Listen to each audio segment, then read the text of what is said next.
Now is the time for section 1 of the IELTS Listening Test. First, you have some time to look at questions 1 to 5.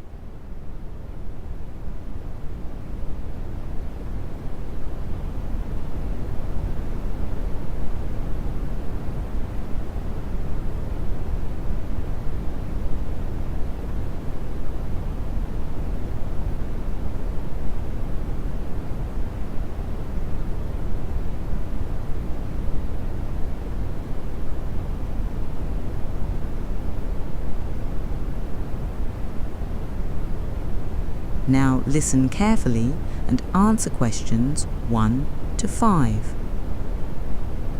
Good morning. I'm conducting a transport usage and improvement survey on behalf of the City Council. It will take about 10 minutes. Would you mind participating? Not at all. I'm happy to help. Fantastic. First, I'd like to know how you travelled into town today, including any transfers you made. I started at home in Village Green and walked to Oak Ridge Station. I boarded the 8:30 regional train to Central Square, then switched to the number 12 bus for a short ride to the City Library stop. Overall, it was fairly efficient, though the train was crowded and the bus was slightly late. Thank you. That level of detail is helpful. Now I'll just collect some personal information. Could you tell me your full name, please? Yes, it's Sarah Morgan. Could you spell your surname for me? Certainly. M-O-R-G-A-N. Thanks. And your home address? I live at 54 Redwood Drive. Redwood Drive. That's in the Village Green neighborhood, correct? That's right. And your postcode? It's VG4 3RE. Great. Are you employed locally or do you commute to another part of the city? I commute here daily. I'm a project manager at Tech Solutions Corporation on Market Street. Perfect. Finally, what was your primary reason for coming into town today? I have a dental appointment at the Smile Care Clinic just behind City Hall. Excellent, thank you. Before we continue, you have some time to look at questions 6 to 10.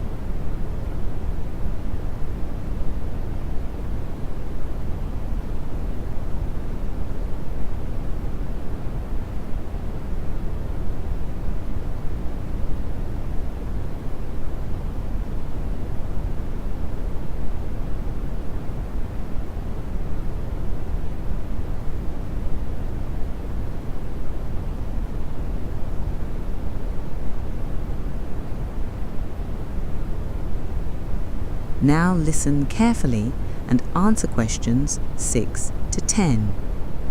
Now, we're interested in your thoughts on how to improve overall transport infrastructure and services. Is there anything you'd like to suggest? Yes, signage at major transit hubs needs clarity. At Central Square, digital displays often show delayed bus arrivals but lack directional arrows. Clearer signs, ideally with route numbers and arrows, would reduce confusion for commuters and tourists alike. Good point. Also, many side streets in residential areas like Redwood Drive and Maple Court lack continuous footpaths. Pedestrians are forced to step into the road when paths end abruptly. Extending and maintaining footpaths throughout would encourage more walking and reduce traffic congestion. Understood. Additionally, park and ride lots at Oak Ridge Station fill up early. Expanding capacity by adding an extra 50 spaces and improving lighting and CCTV would make it safer and more appealing for drivers to switch to train travel. Very useful. One more. Ticketing. The ticket machines only accept coins. Updating them to accept cards and mobile payments through a contactless app would speed up boarding and help those without exact change. Thank you. Finally, we want to boost cycling as a commuting option. What facilities or services would encourage you to ride to work? First, secure bicycle parking is crucial. Currently, Tech Solutions has just 2 outdoor racks. Installing a locked, monitored bike room with racks for at least 20 bikes would give commuters peace of mind. That's clear. Anything else? Yes, protected cycle lanes are inconsistent. For instance, the lane on Elm Street ends abruptly near the main junction, forcing riders into fast-moving traffic. Extending those lanes with physical barriers to separate cyclists from cars would greatly increase safety. Absolutely. Also, upon arrival, cyclists need facilities to freshen up. Having at least one shower and changing area in the office building would make cycling viable even on hot or humid days. That's a common request. Lastly, many people lack confidence riding in urban traffic. Subsidized cycle training programs offering lessons on road positioning, defensive riding, and basic bike maintenance would help novices feel secure on busy routes. Thank you very much, Sarah. Your detailed feedback will help the Council plan improvements. You're welcome. I'm glad to contribute. That is the end of section 1. You now have half a minute to check your answers.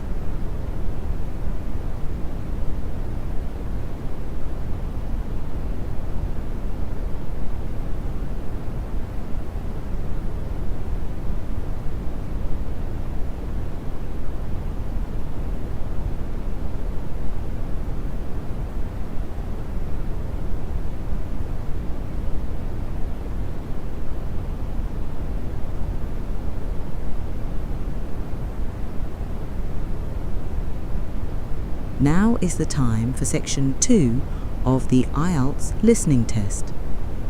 Now you have some time to look at questions 11 to 14.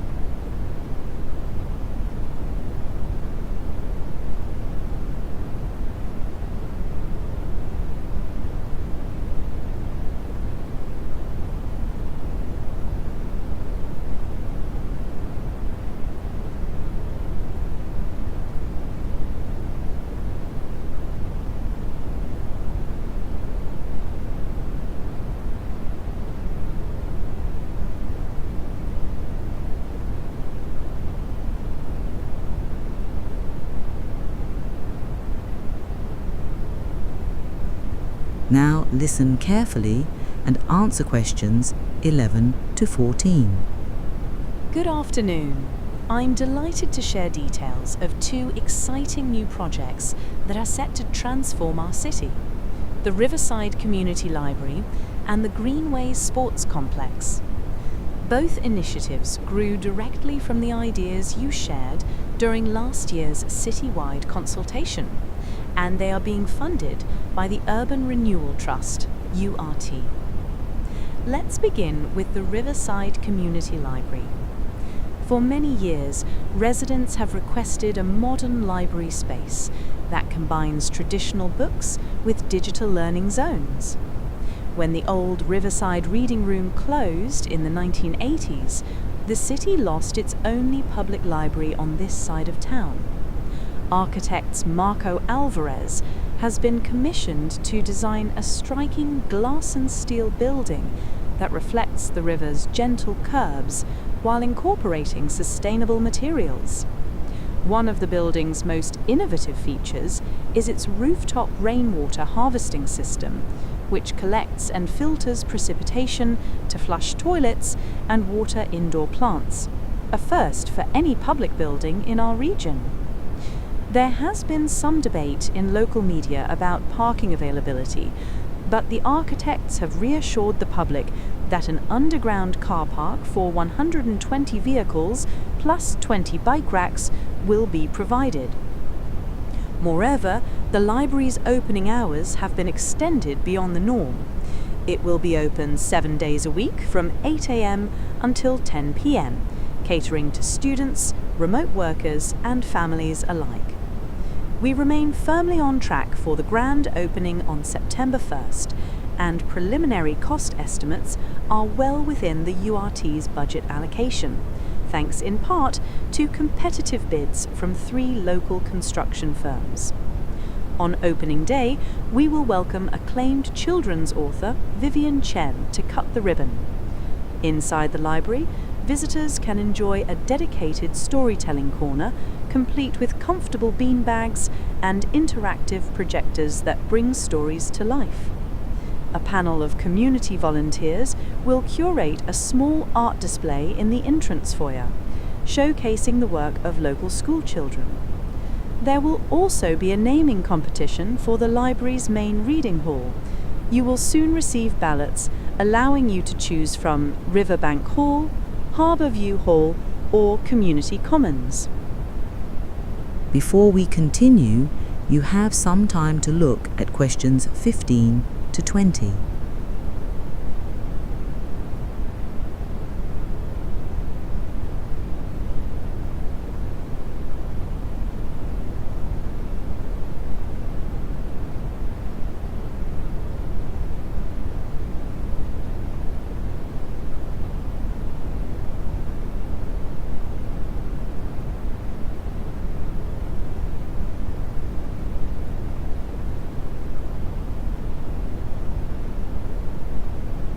Now listen carefully and answer questions 15 to 20.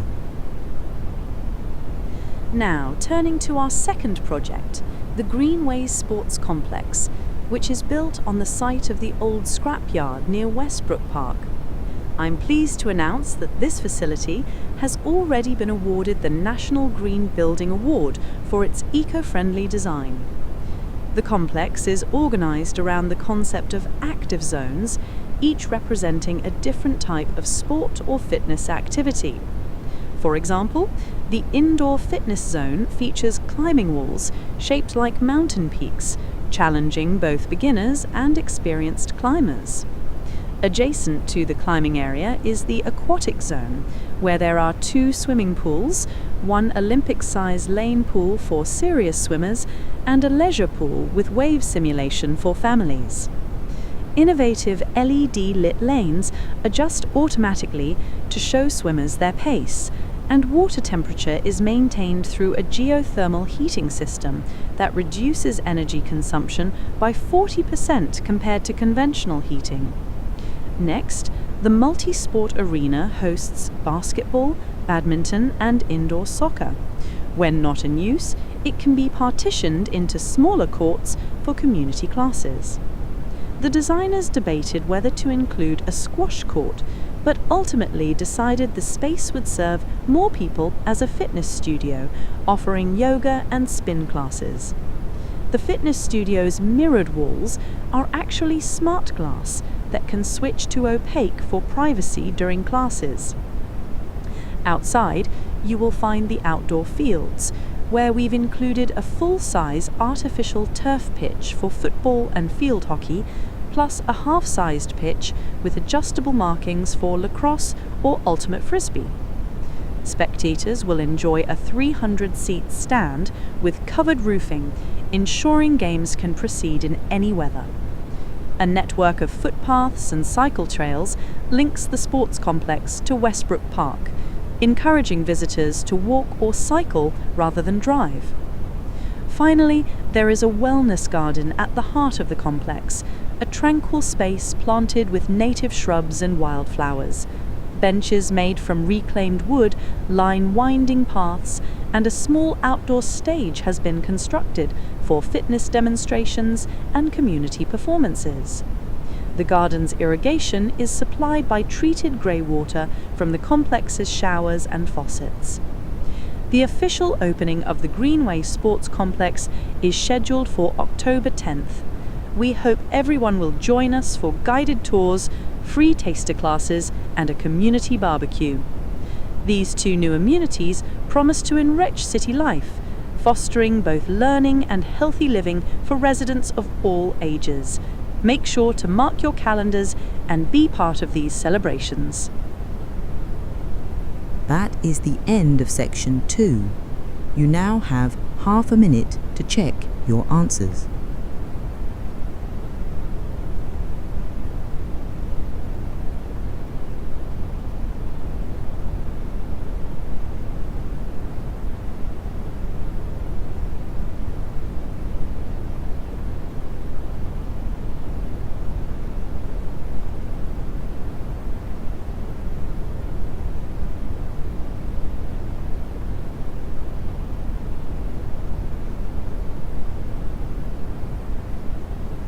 Now is the time for section 3 of the IELTS Listening Test.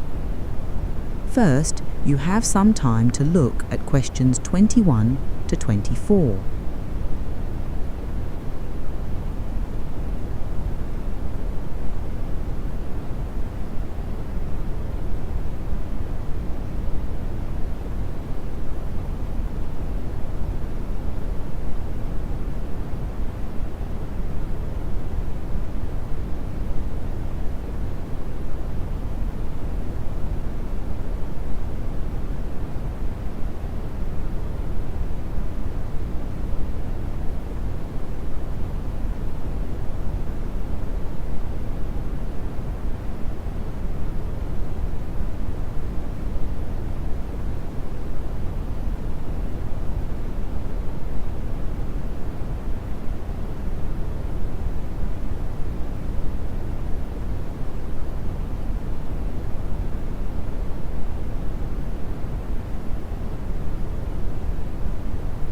Now listen carefully and answer questions 21 to 24. Right, Olivia, for our seminar on Thor Heyerdahl, should I open with his childhood and the kind of boy he was? Yes, that's a good start.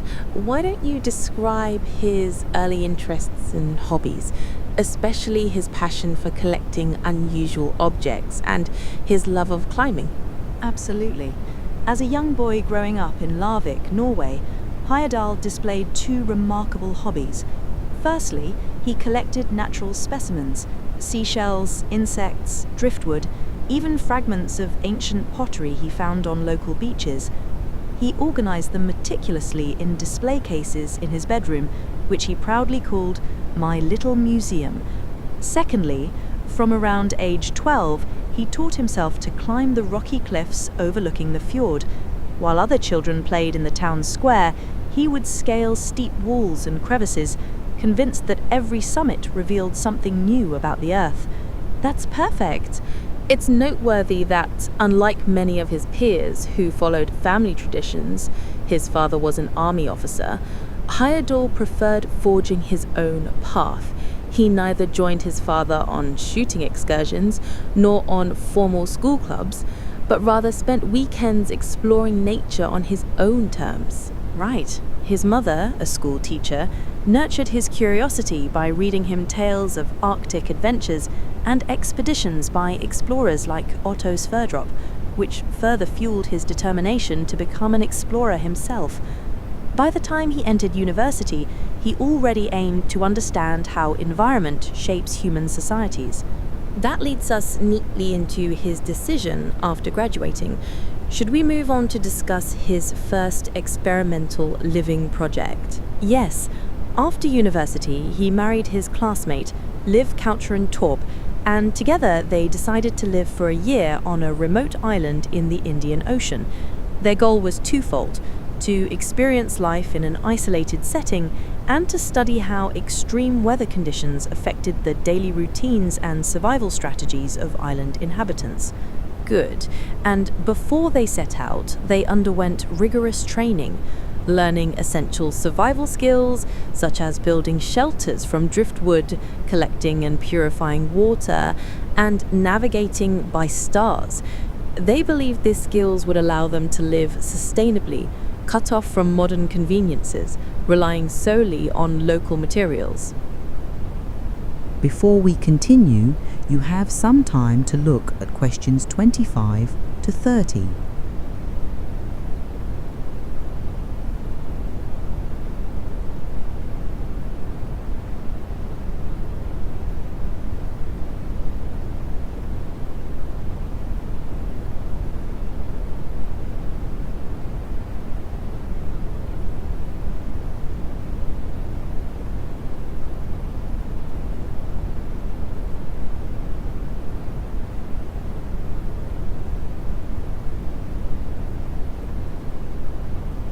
Now listen carefully and answer questions 25 to 30. Exactly. They settled on Fatu Hiva in the Marquesas Islands, where for 12 months they observed planting cycles, fishing techniques, and community rituals. This hands-on research planted the seed for Heyerdahl's later theories on cultural diffusion. Now, it's important to highlight the radical theory he developed from carvings he discovered on Fatahiva. He argued these petroglyphs shared striking similarities with those found in South America, suggesting ancient voyages crossed the Pacific long before Europeans ventured west. Let's plan to end your section with that finding. Agreed. After my part, you'll take over to discuss his adult academic career, his famous raft voyage, and how he challenged prevailing scholarly views on Polynesian migration. Exactly. Up until Heyerdahl's work, most academics believed that the first settlers of Polynesia came exclusively from the West, Asia, because they assumed that no seafaring culture from the East had the shipbuilding tradition to make a long ocean crossing.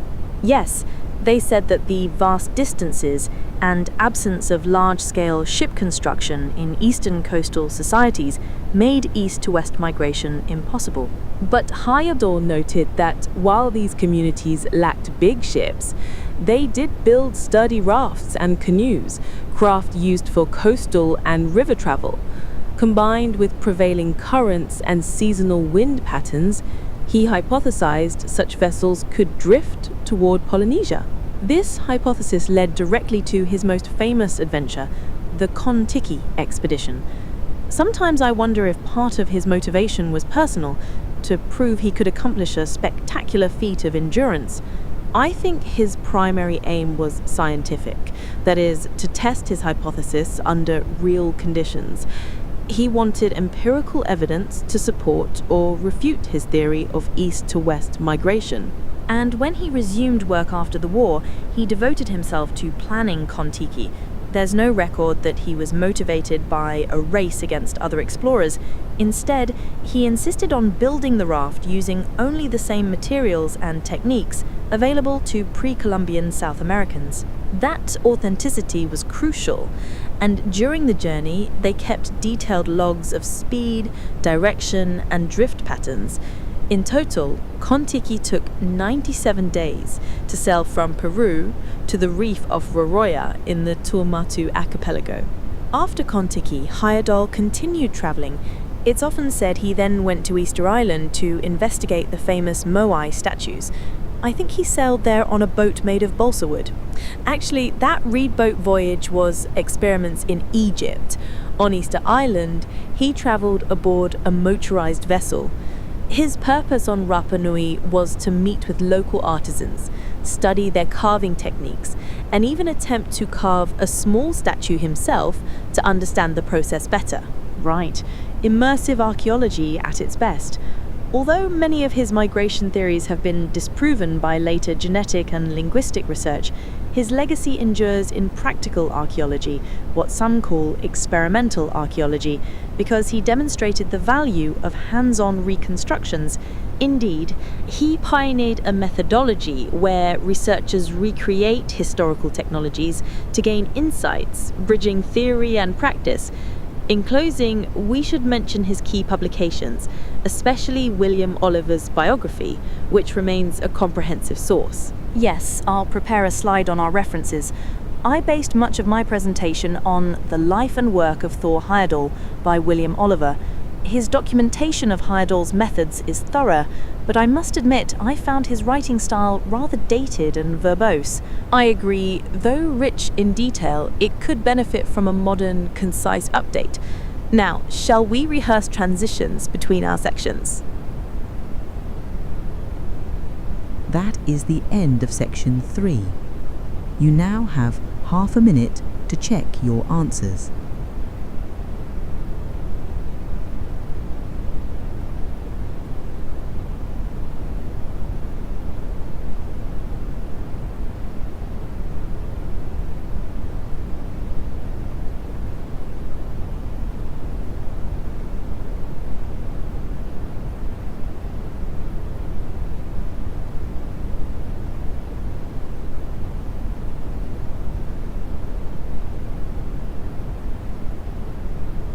Now is the time to section 4 of the IELTS Listening Test. First, you have some time to look at questions 31 to 40.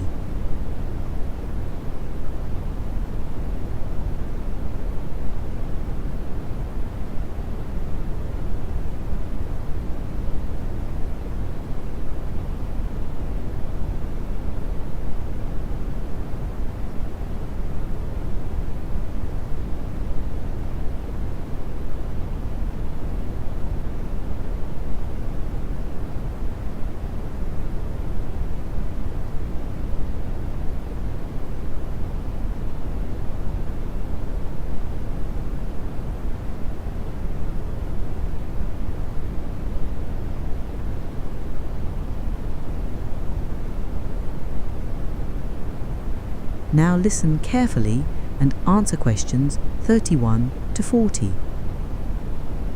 Well, over the past few months, I've spoken with executives across diverse industries and reviewed several forward-looking reports on management practices.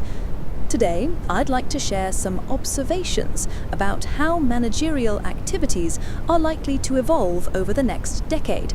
This isn't a rigorous statistical study, but rather a collection of thought starters for our discussion. Business markets. First, let's consider global markets. I anticipate a significant rise in competition among firms worldwide as barriers continue to fall and digital platforms enable small companies to market products internationally. Consumers will enjoy unprecedented choice. Take, for example, a brand of organic snack bars. These might originate in Canada, be packaged in Malaysia, and sold through online marketplaces everywhere.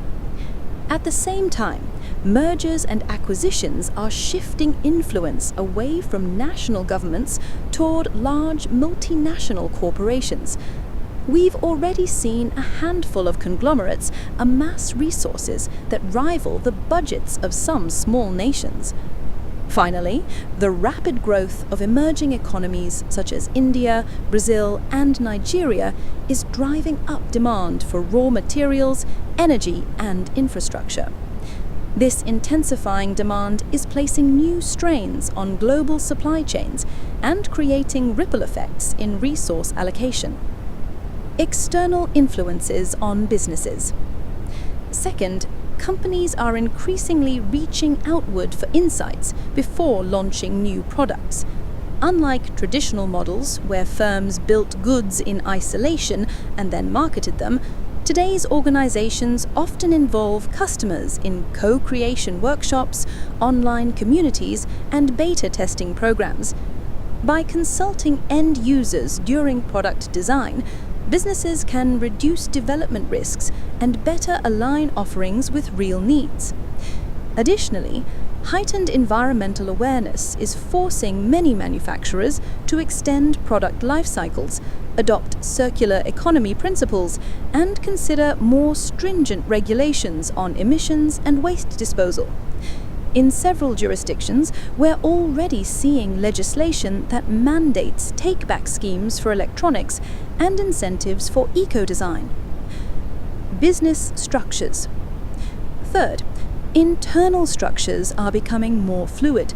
We're moving away from rigid hierarchies toward project-based teams that assemble for specific initiatives, whether launching a new app, entering a market, or rolling out a sustainability program. Once the objective is met, the team disperses, and its members join new groups, bringing fresh perspectives each time. This modular approach encourages cross-functional collaboration and reduces silos. With younger workers valuing flexibility, organizations are also offering more flexible working hours and remote work options. Advances in cloud computing, video conferencing, and virtual collaboration tools mean employees can be productive from home, co-working spaces, or even while traveling. Management styles. Fourth, leadership skills will become even more critical. As the pace of change accelerates, senior managers must excel not only at operational efficiency, but also at inspiring teams, navigating ambiguity, and resolving conflicts among competing stakeholder interests, we'll see a shift from command and control to consultative and collaborative leadership, partly driven by greater gender diversity in executive ranks.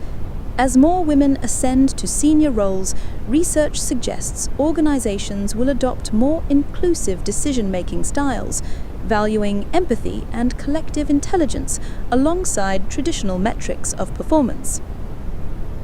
Changes in the economy. Finally, let's look at broader economic trends. While manufacturing and service sectors remain vital, we shouldn't overlook the growing significance of intellectual property. Brands, software platforms, and creative content now generate substantial revenue streams through licensing, franchising, and digital distribution. From video games and streaming series to patented technologies, IP contributes a rising share of corporate value. Concurrently, employment patterns are shifting. Instead of decades-long tenures with a single employer, a growing number of professionals are choosing self-employment or freelance arrangements. This gig economy growth reflects a desire for autonomy and work-life integration, and it challenges businesses to rethink how they attract and retain talent when full-time roles are no longer assumed. Conclusion. In summary, the next 10 years will bring intensified global competition, deeper customer collaboration, eco-driven regulations, fluid organizational design, empathetic leadership, and a heightened role for intellectual property and independent work. These forces are interconnected. For instance, as more people freelance, companies must strengthen project management and leadership to maintain cohesion.